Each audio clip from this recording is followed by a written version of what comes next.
Hello and welcome everyone. This is Hot Takes. I'm Tara, the founder of McEwen Media and your host for this very exciting and informative conversation.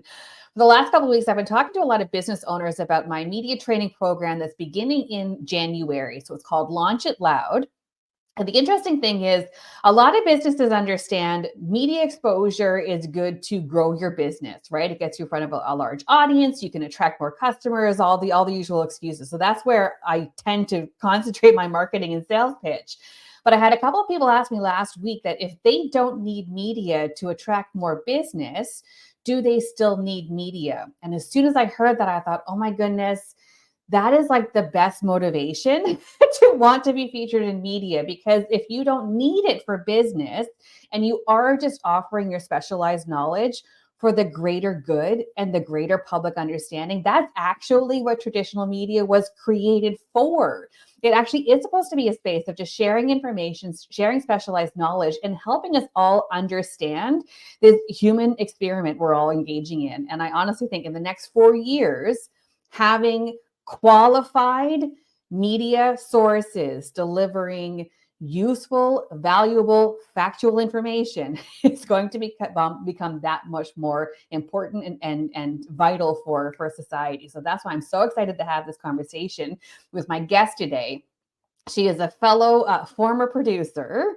Let me grab her intro. So Andrea is a seasoned storyteller and strategic content leader with over 20 years experience. She has held senior leadership roles at Canada's 3 largest television networks, honing her expertise in crafting compelling narratives. In October 2024, she co-founded That Tracks Content, a content strategy agency dedicated to helping emerging brands and events tell their stories and build loyal audiences through exceptional results-driven content. Short form, we are going to talk about news and how to pitch news and how to get noticed and get your story out into the public. So welcome to the stage, Andrea. Thank you. Yeah, thanks so much for having me. It's great to chat. I mean, we first met in the fall, and I think this was just before you had launched That Tracks Content, and you were talking about my background, being from lifestyle space. I worked on the Marilyn Dennis show for 11 seasons. So as I worked with businesses and individuals to pitch themselves content, I was always thinking in terms of features. And what I loved about your background is that you're coming from the news space. So share a little bit about how people can contribute as news experts. Yeah. And, interesting when, sort of talking off the top about why would I need media if I don't need, the advertising? And I think it's a great point. I mean, first of all, why does Coca-Cola advertise, right? Like you kind of always want your brand to be front and center. And I think you are, if you're seeing media as an opportunity just to sell your services or a product, you're right, it's probably not the best space. They don't really always come across as like a genuine conversation. And I think another point about now more than ever to build trust, your personal brand and trust for your brand.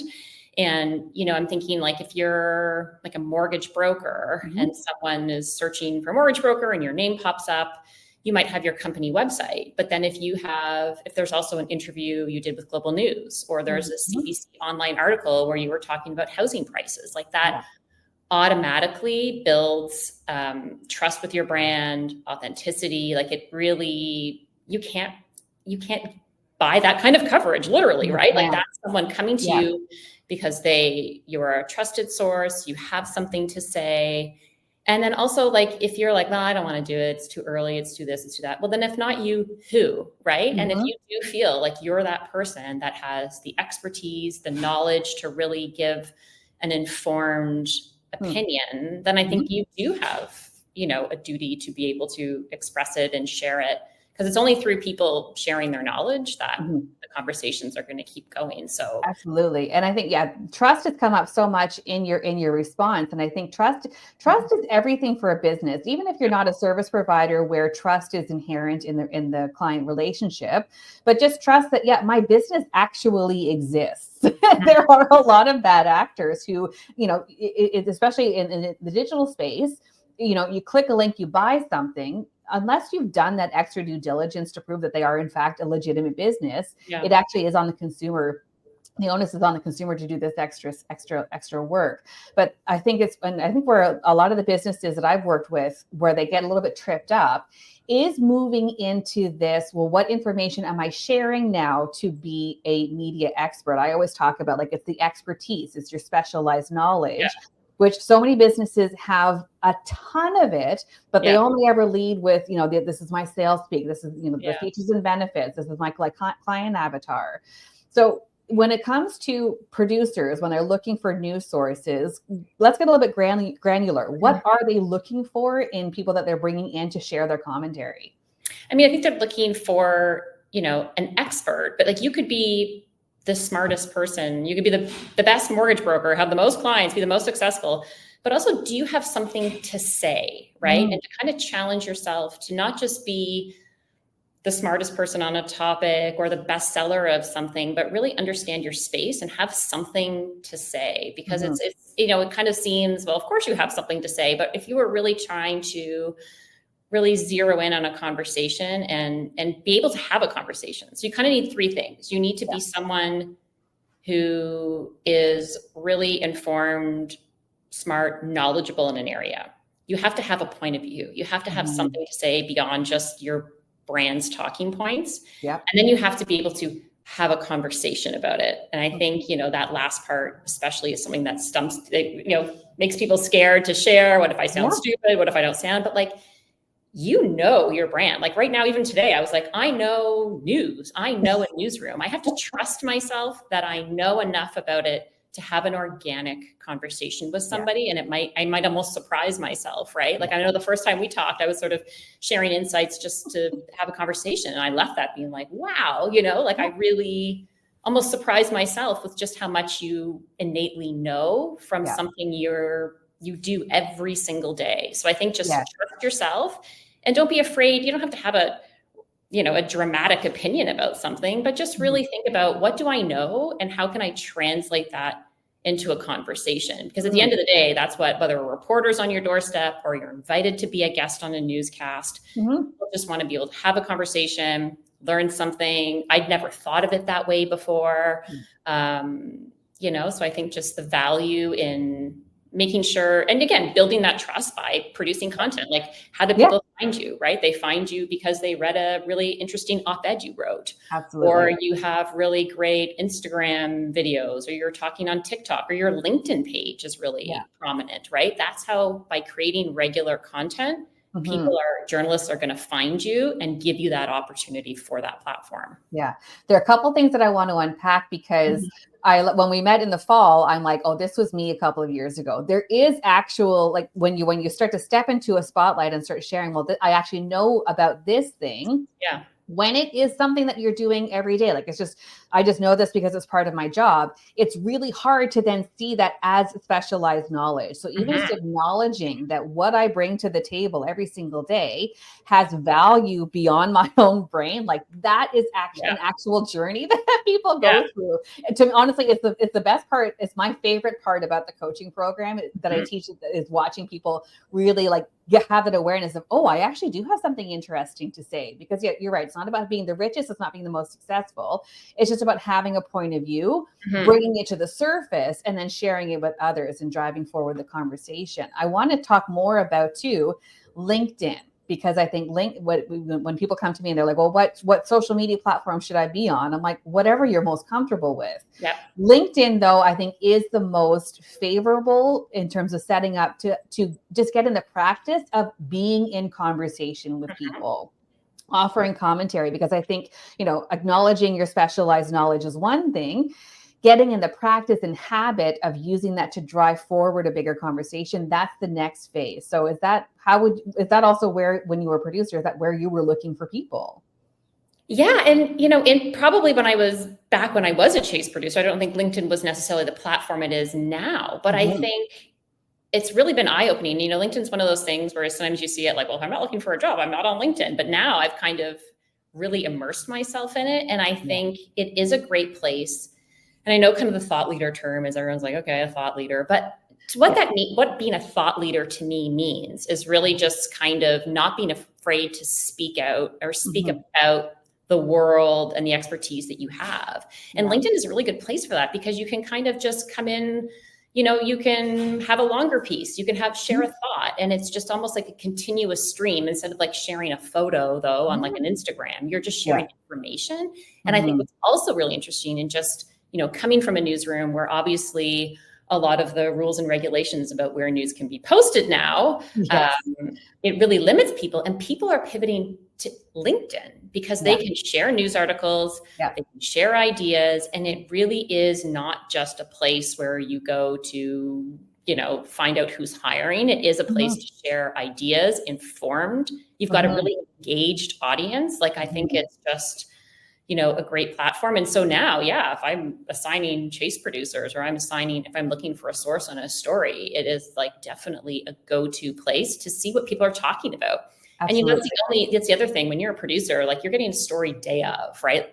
So a housing crisis, you're like, okay, you're Googling around, you're reading articles, but you have an opportunity to really create an interesting point of view on that story. And and it's going to catch people's eyes to be like, oh, that's a really great, powerful point. I want to talk more to that person. So it's just to also get noticed and not be afraid to take the chance to kind of give your, I think people are worried sometimes to give opinions about things, but just to share a different take or different insight that you're getting in your business every day is just, it's an original thought. And like, we need more original thoughts. Absolutely. Oh, absolutely.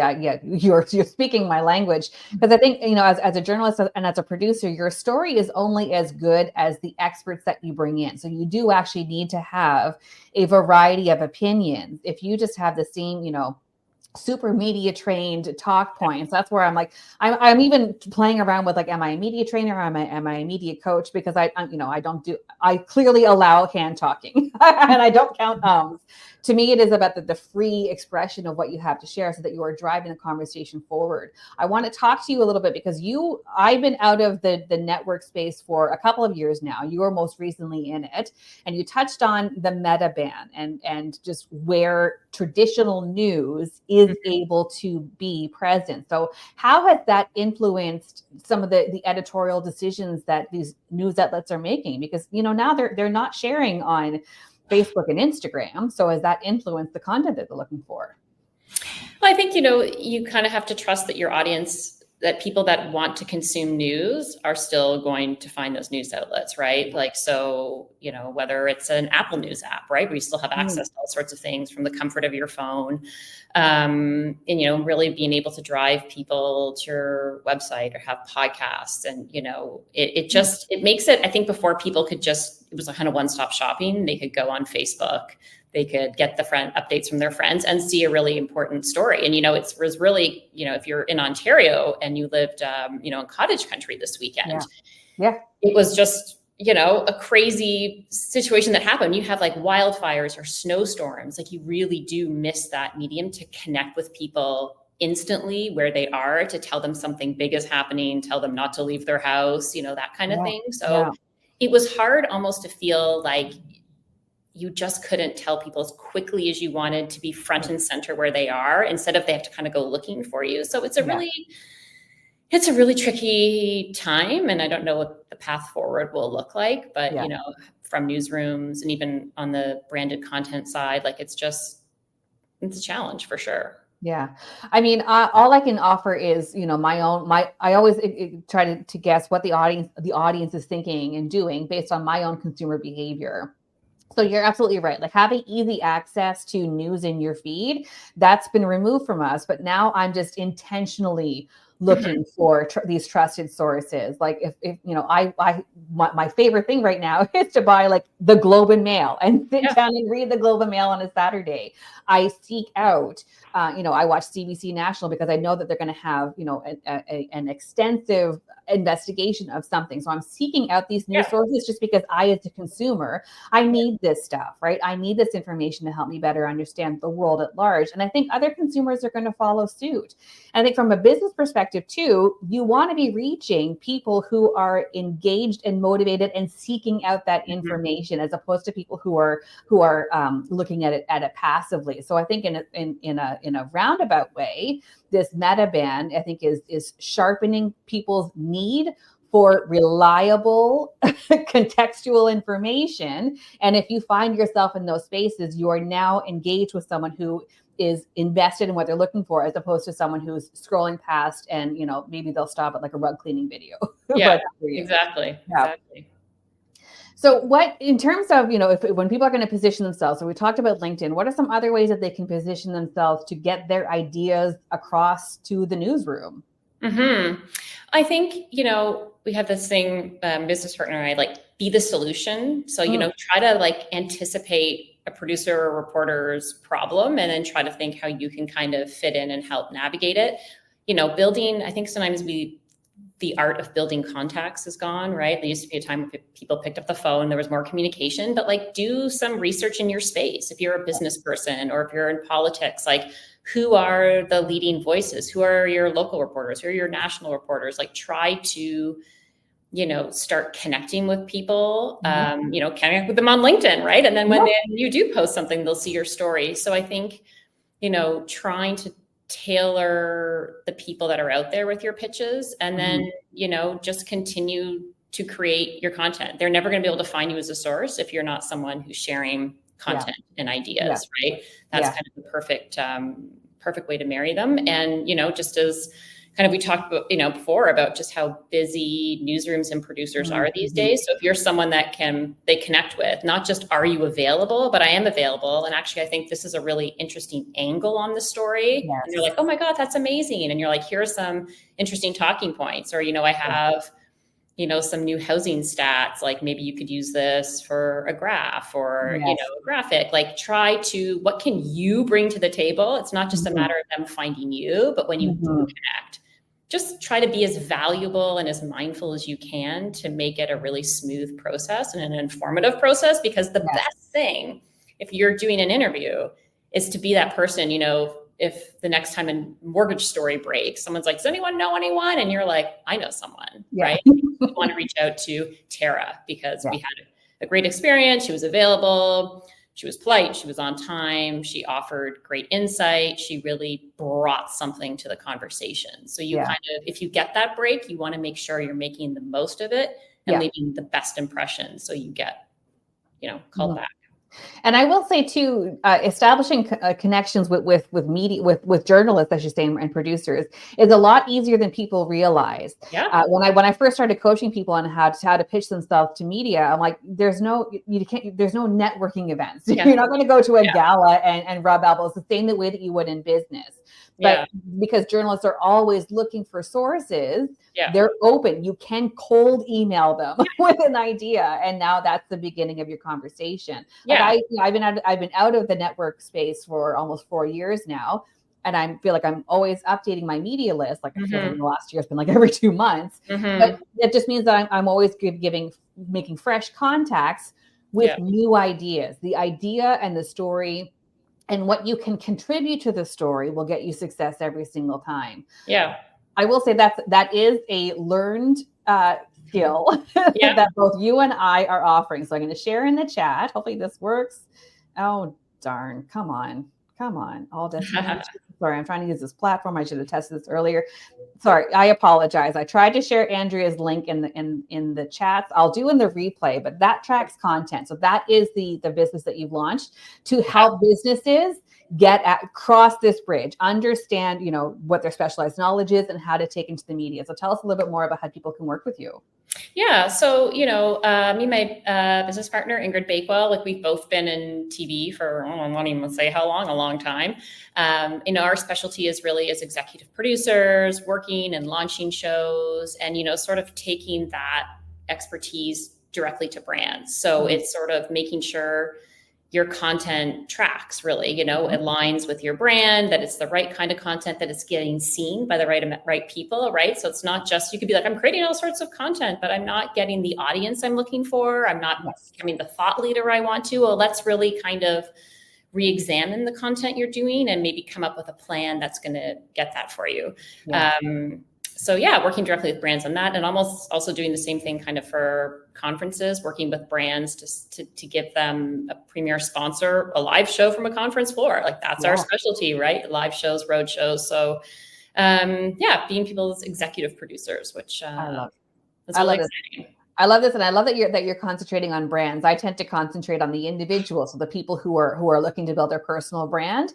And I think honestly, there are so many incredible transferable skills from the world of TV to how we're doing business now. If your message isn't connecting with an audience, Yeah. the problem is with your message.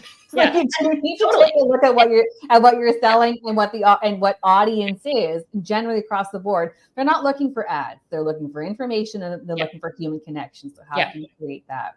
And your personal brand is a brand, right? So even, you could be targeting people who may work for a company and they are part of the brand, but they want a specialized personal brand, like really zero in on their personal brand, because really at the end of the day, we are our own brand ambassadors. And, if you're trying to, be a thought leader in that space, you really have to be mindful of the content you're creating and where. And it kind of all works together. If your personal brand reflects the brand that you're representing, they kind of have a way to gel together. And yeah. One thing I discovered both with my personal brand and in the coaching with clients is that the more you lean into sharing as an act of service, right? Just sharing information to drive forward the conversation and as a way of, it's a public service is what you're doing. When you release the expectation of how it's going to come back to you in the form of business, it just does. You don't have to stress too much about that pathway. Yeah, so it happens organically, and it's a really great process. Yeah, it absolutely does. Well, Andrea, I feel like this is the first of many conversations. I know. I also want to do a deep dive on like brand integrations, but I'm so glad. I think especially at this time, really championing news, making it easy to be found, and learning how to be a creative collaborator for producers and journalists. I think that is one step to make the world a better, kinder, and safer place for the next 4 years at least. So thank you so much for joining me today. Thanks so much. Take care. Bye.